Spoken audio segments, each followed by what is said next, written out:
Hi everybody, and welcome for a really good look around the interior and cockpit of this very nice looking Rinker. So we'll start at the stern, and as you can see, the first thing we encounter is a lovely, great big swim platform there. Now we can see we've got the faux teak there, which carries on all the way through the cockpit, looking great. We've got snap davits there for bringing a dinghy along with us, and we've also got the swim ladder berth nestled under there. So really nice area, and we can see that we have got a cockpit shower under there too. Very nice for getting the salt water off before we go back into the boat. Now here's a companionway, very easy to get in. You will notice we've got good sturdy cleats here as well. We've got the retractable cleats there as well, which is always going to help, but very nice and easy to get in. So if you're hard of accessibility getting onto the boat, this is probably the kind of easiest way you're going to do it. Something to hang on to here, and we can see we have some stereo controls here, very exciting, but the door does close, and of course that means we can keep the pets and the kids in, no problem at all, as long as they can't get over. But the first thing we notice when we get in, if we're looking down, is the deck. Now this is faux teak, it's looking lovely. I would assess that it's fairly recent. Really does keep it light, bright and airy in here, along with a lovely looking upholstery which looks in good order to me, the white gel coat, etc, and backed up by we've got a massive cockpit tent here and spray hood. So we've got lots of light coming in through these windows, which have two effects of giving us a great view of the people next door, but also meaning that at sea, if we've got it all rigged, we can keep a really good lookout, and that's the view astern. So brilliant for the helm or the skipper to make sure that we're staying safe. And those windows mean it's lovely and light in here. All of these light and neutral tones make it a very special place to be. So the most special place for an engineer like me, of course, is down the engine room, and of course down here is the engine room. Undo these buttons here along the back, one button, the whole lot comes up, no problem at all, and in you go. We have a cockpit table nestling on top of that with a couple of cup holders, and we've got this bench seat here which also rises with the lid there, storage underneath there, no problem at all. A couple of steps either side just to hop out onto the side deck if that's the way you want to go, or onto the pontoon possibly, but there is no real side deck on this boat. The access to the foredeck and the anchor, etc, is up through that opening there.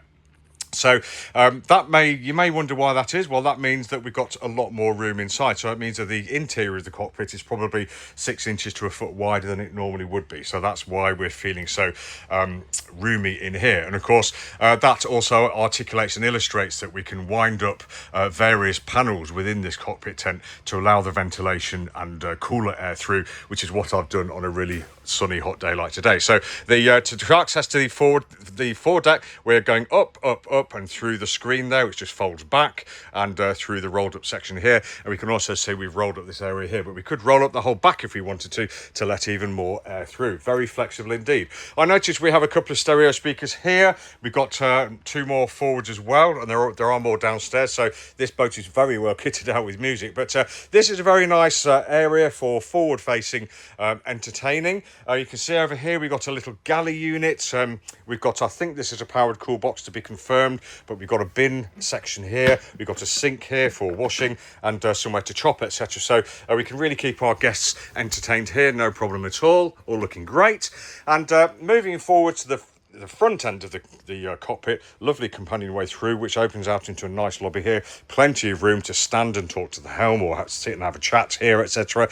Window for light and ventilation down to the after sleeping section, where we'll see shortly. And just starting from the top again, big windows, great view. We've got the open screen here to allow us through, and on the left hand side here we've got a locker here with a clear lid for towels, suntan lotion, phones, all that kind of stuff. More cup holders and a stereo, a handhold. There are handholds everywhere on this boat. They're really useful to have. We can see we've got another one here and another one here, vital for a powerboat at sea, underway and at speed.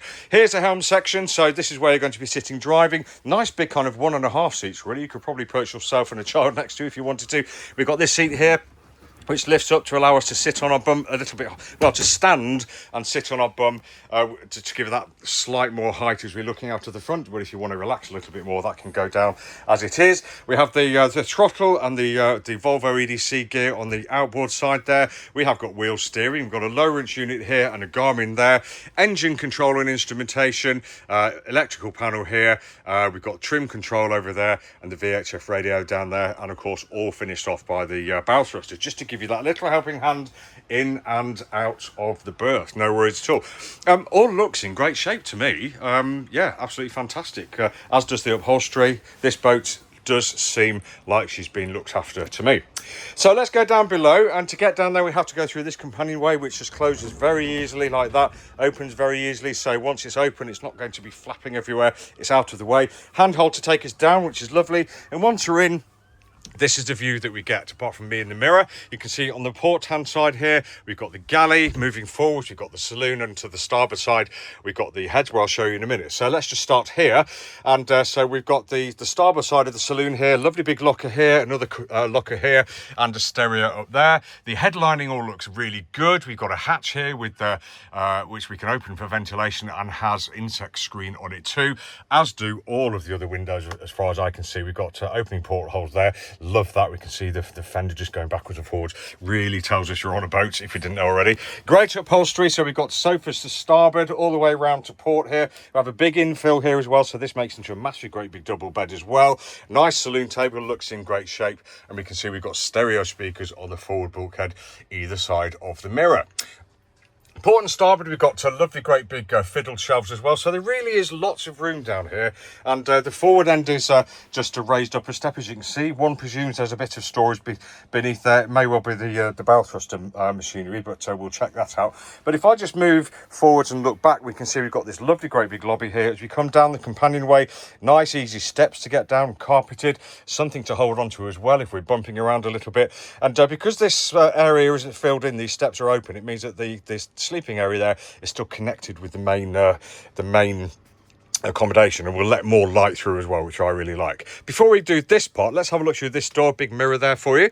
This is the heads compartment. So the head is manual and is facing port forward. We've got nice radiused corners for easy cleaning. A cupboard there underneath the shower and tap mixer unit. There we go. So all good. We've got a fiddle shelf here, a fiddle shelf below that, an opening window too, and a shower curtain. And it looks to me like we have a holding tank as well, because there's a diverter valve, and everything will disappear down the plug hole there. So all really rather useful. Head height down here, I would say probably over 6 feet. So really good. Now here's the galley unit, which of course you encounter as soon as you get down from the companionway. Great position, because we can pass everything that way, receive it back to the sink, and we can do exactly the same that way as well. So really convenient, which is why this kind of conventional layout works. At the back here, big fiddle shelf with an opening window. We've got a cupboard here. I can't do that one-handed for some reason. A microwave.